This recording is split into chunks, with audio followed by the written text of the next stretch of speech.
Okay, welcome back. So pulling in 16 million for an episode, even though it's already been shown multiple times, which is great. People can't get enough. Yeah, and that figure, that 16 million, that's a big enough audience to make it a hit show, whether it's new or not. Sure. So 10 years old, 20 years old, some of it, and it's still a hit show with audiences. Now, audiences are the people who watch something, usually some kind of entertainment. It can mean the people in a movie theater, but here the audience means all the people watching the TV show when it's broadcast, and they're usually at home. Now, audience is uncountable if we're talking about one group, which say the audience, but we can use audiences as a plural noun when we're talking about two separate audiences. So one group of people go and see a movie one night, one group see it the next night. They are two different audiences. So just be careful how and when you use the plural.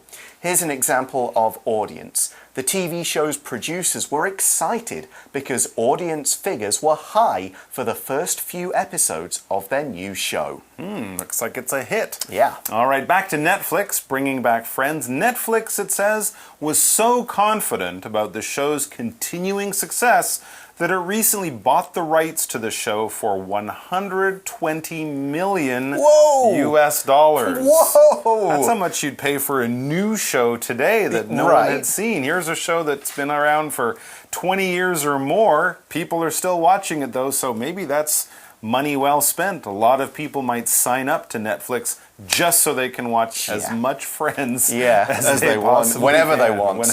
Yeah, they're pretty confident of getting that money back. That's amazing.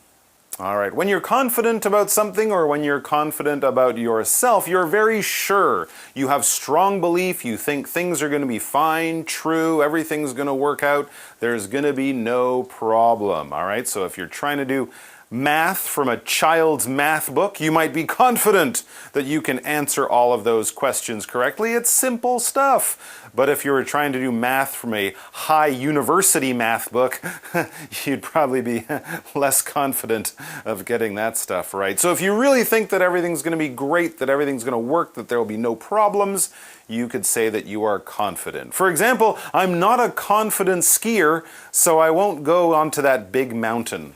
I'll fall and die. Okay, so that sort of ends the first part of the article with this story. Netflix gets Friends, you'll be able to watch it anytime you want. They paid a lot of money for it. That's the big news. But why did they pay so much, and why are people still watching Friends? The article's going to get into that. It says there are many theories about why Friends is still very popular. One of which supposes that millennials envy the world the Friends cast live in. Okay, so this is just a theory. A theory is an idea that explains why something is like it is. Usually with a theory, we have some evidence to support it, but this theory, this idea, has not yet been universally and completely accepted and agreed on. So it's kind of saying like, we think this is why, we think this is likely. No, there could be other reasons and we can't completely prove it, so everyone's like, yes, that's exactly it. So it's still a theory. Here's another example. There are several theories as to why the passengers on the ship Mary Celeste disappeared. That's a very famous ship. Yep, just story. There. Nobody was on it. Everyone was gone. Never been found. Nobody knows why. Was it aliens? Was it pirates? Was it an accident? Giant squids? These are different theories. Yes. There you go. And we also have this word millennial. Millennial, yes, which might just be me. I'm never quite sure because the word millennial is used to describe people born from roughly the start of the 1980s to the sort of late 90s and early 2000s. So this is it's a generation of people, and it's the ones who experience the internet as young people, and they're more familiar with using digital technology than the generations who came before.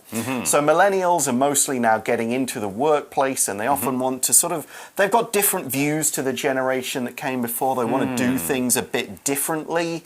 They've got different priorities in their life, but they're also maybe finding it harder because houses aren't as cheap as they used to be. Right. There aren't job pathways, and not as simple as they used to be. Yeah. So that you can read online online about millennials and the difficulties millennials face and so on.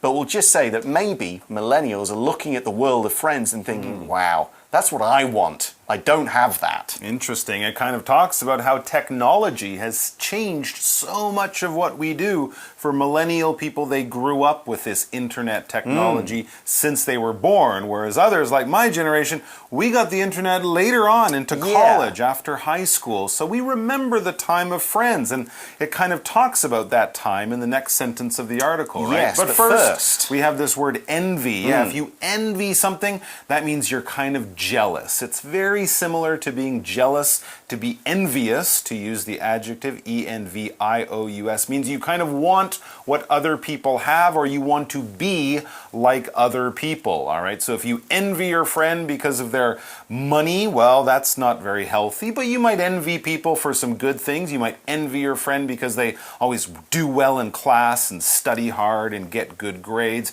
You could envy someone because they're so good looking, or they're so tall, or, you know, they're kind of something that you're not quite and you kind of wish you could. It's okay to envy people a little bit, but if it ends up making you miserable and unhappy with yourself, well, then it's not such a healthy thing to envy other people. For example, we could say many of us envy those who don't have to work. Oh, yeah. So that rich. would be good.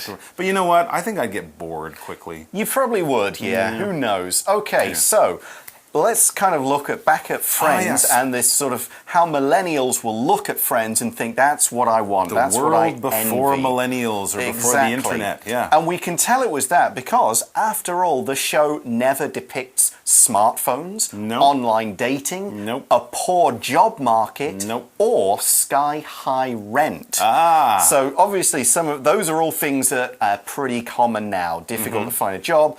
Things are expensive. True. People do a lot more dating and other things online than they used to. And there were no smartphones at all back then. There were pagers and early big fat giant Nokia cell phones, but not so much smartphones back then. I do have to say, as someone who grew up at the same time as friends, their rent in New York, even when we were young, that seemed a little strange. That they can afford it. But there you go. So it was a different world. So maybe people now want to look back at that and go, wow, what an interesting, different time that was. Okay, so we just used the word depict there. We said the show doesn't depict smartphones. To depict, this is a verb. It means to show something through a picture or some other art form. In this case, TV. Of course, the smartphone was invented after the show had kind of finished and done most of its run, so of course no one will have a smartphone. It won't be depicted, it won't be shown on TV.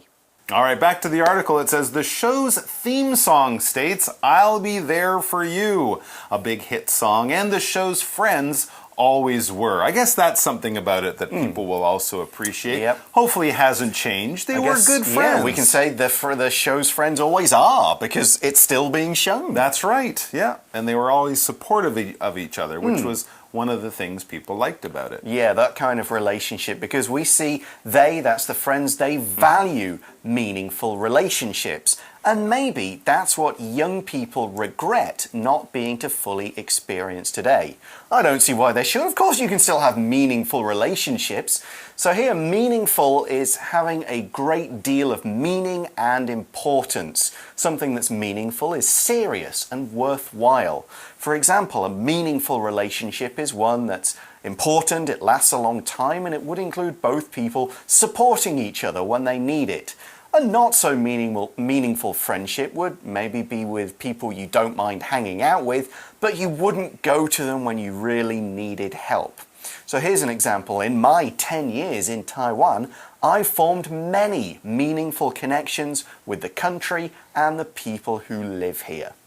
So if you left, you'd miss these people? They're important in your life? Very important parts of my life. There you go. Well, that's good. Sounds like you don't regret a lot of the time that you spent here. To regret, this verb means to kind of look back and feel bad about the things that you've done in the past. As if maybe if you had a time machine, you would go back in time and change some of those things. So that feeling that you have in the present, when you look back on your mistakes, when you look back on your bad decisions and go, I wish I didn't do that, or I wish I could go back and do that again. Woulda, coulda, shoulda. There you go. That's what it is to regret. For example, a lot of people would regret starting smoking when they were younger. Okay, so maybe one reason why people think, well, we can't have such meaningful relationships these days is to do with how we communicate in person or with their smartphones. And that's what we're going to talk about right now in today's For You Chat question.